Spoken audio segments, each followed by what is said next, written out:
Hey math kids, today we're going to talk about vectors in space, and this first part is the bane of my existence. Okay, so vectors in space generally aren't that hard. All it means is that we have a third dimension and they work pretty much the same. For example, if we're trying to find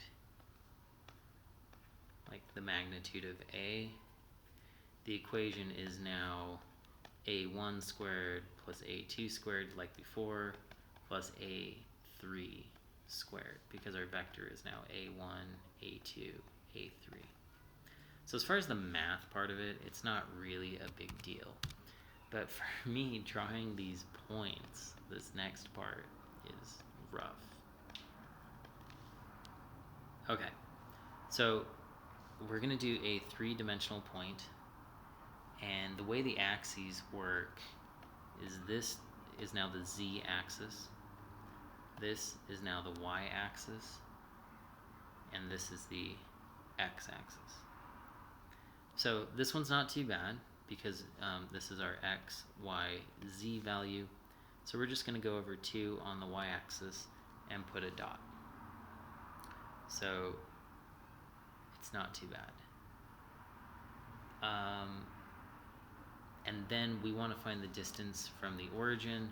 So we're just going to say 0 squared plus 2 squared plus 0 squared, which is just going to be 2 squared, which is 4 squared, which is 2 units. Alright, that wasn't too bad. Now B is going to be 3, 0, 2. And let's see, this is represented by this. This will be this color. So what we need to do is we need to go, remember this is x, y, z.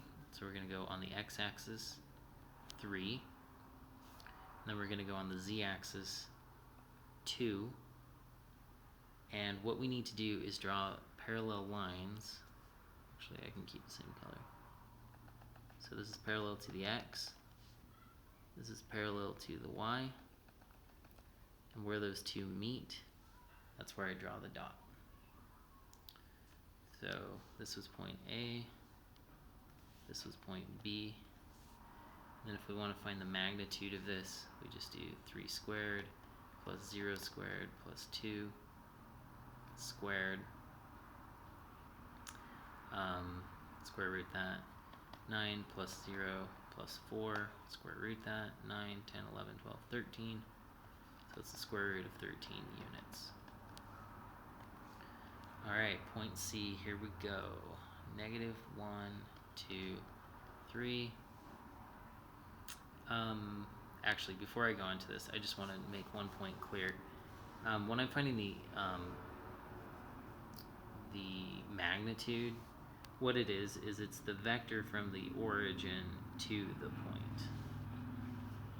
And so this one would be the vector from the origin to this point.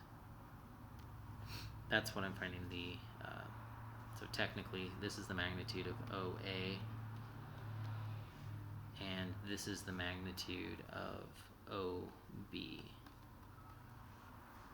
Okay. From here, we need to go, so this is x, y, z. So on the x-axis, we go negative 1. So we go kind of this direction, 1. On the y-axis, we go 2. So we're right here. And then on the z-axis, we go to 3. Now, what we need to do is from each point that we found, so like this thing, we're going to go parallel to the z-axis.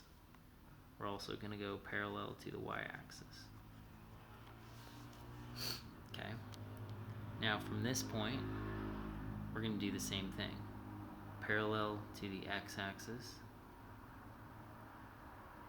And then we also need to go parallel to the z-axis. Now from this one, we need to go parallel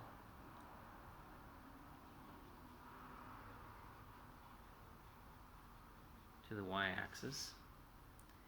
And we also need to go parallel to that axis. Okay.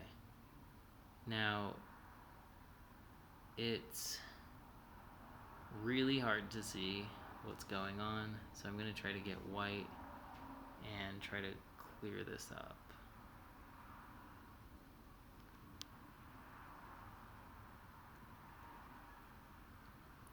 So we're essentially making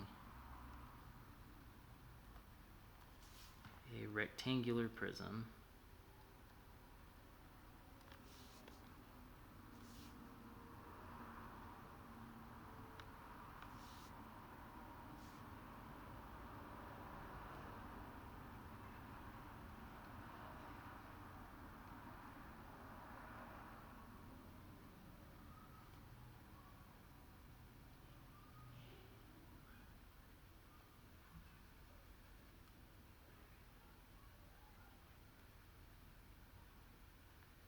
Like I said, I'm really bad at this. I even messed up the part that I need. But it's this like outermost point. So if I have